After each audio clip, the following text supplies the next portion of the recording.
ஆச்சி பாதாம் ட்ரிங்க். ஆச்சி பாதாம் ட்ரிங்க் ஒன்னு வாங்கினா ஒன்னு ஃப்ரீ. தமிழ்நாட்டுக்கு ஊரக வேலைவாய்ப்பு திட்டத்துக்காக வழங்க வேண்டிய 4000 கோடி ரூபாய் நிலுவைத் தொகையை விரைந்து வழங்க வேண்டும் என்று திமுக எம்பிக்கள் மக்களவையில் வலியுறுத்தினர். இதற்கு மத்திய அமைச்சர் அளித்த விளக்கத்தை ஏற்க மறுத்து திமுக எம்பிக்கள் முழக்கங்களை எழுப்பியதால் அவை ஒத்திவைக்கப்பட்டது. மக்களவையில் கேள்வி நேரத்தின் போது திமுக நாடாளுமன்ற குழு தலைவர் கனிமொழி தமிழக அரசுக்கு விடுவிக்க வேண்டிய 4000 கோடி ரூபாய் நிலுவையில் உள்ளதாகவும் அந்த தொகையை வட்டியுடன் மத்திய அரசு விடுவிக்க வேண்டும் எனவும் வலியுறுத்தினார். 5 மாதங்களாக இந்த தொகை நிலுவையில் உள்ளதால் ஊரக வேலைவாய்ப்பு திட்டத்தின் மூலம் பயன்பெறும் ஏழை மக்கள் பாதிப்புக்கு உள்ளாவதாக கனிமொழி குறிப்பிட்டார். தாமதத்திற்கு பொறுப்பேற்று மத்திய அரசு வட்டியுடன் நிலுவையில் உள்ள தொகையை விடுவிக்க வேண்டும் என்று வலியுறுத்தினார்.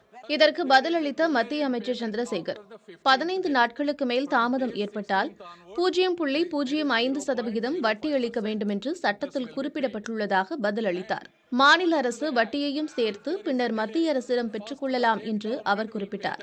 மத்திய அரசு தாமதமாக நிதியை விடுவிக்கிறது என்று திமுக மற்றும் அதன் தோழமை கட்சிகளைச் சேர்ந்த உறுப்பினர்கள் மக்களவையில் முழக்கம் எழுப்பி மத்திய அரசுக்கு கண்டனம் தெரிவித்தனர். தமிழ்நாட்டிற்கு ஊரக வேலைவாய்ப்பு திட்டத்தின் கீழ் இந்த நிதியாண்டில் 7300 கோடி ரூபாய் விடுவிக்கப்பட்டுள்ளதாக சந்திரசேகர் குறிப்பிட்டார். தமிழ்நாட்டிற்கு 100 நாள் வேலைவாய்ப்பு திட்டத்திற்காக 10,000 கோடி ரூபாய் வழங்கப்படுகிறது என்று அவர் குறிப்பிட்டார். அமைச்சரின் பதிலை ஏற்காமல் திமுக மற்றும் அதன் கூட்டணி கட்சியினர் முழக்கங்களை எழுப்பினர். மேற்கு வங்கத்திற்கும் நிலுவைத் தொகை வழங்கப்படவில்லை என்று திரிணாமுல் காங்கிரஸ் உறுப்பினர்கள் முழக்கம் எழுப்பினர். மக்களவையில் கடும் அமளி நிலவியதால் சபாநாயகர் ஓம் பிர்லா அவையை 12 மணி வரை ஒத்திவைத்தார்.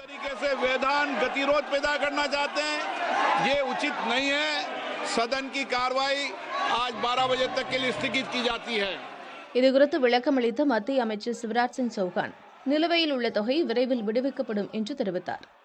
Workers have not been paid and most of the workers employed in this are women.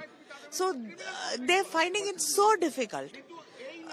And our Chief Minister has also written to the Prime Minister requesting for the funds to be released in the earliest.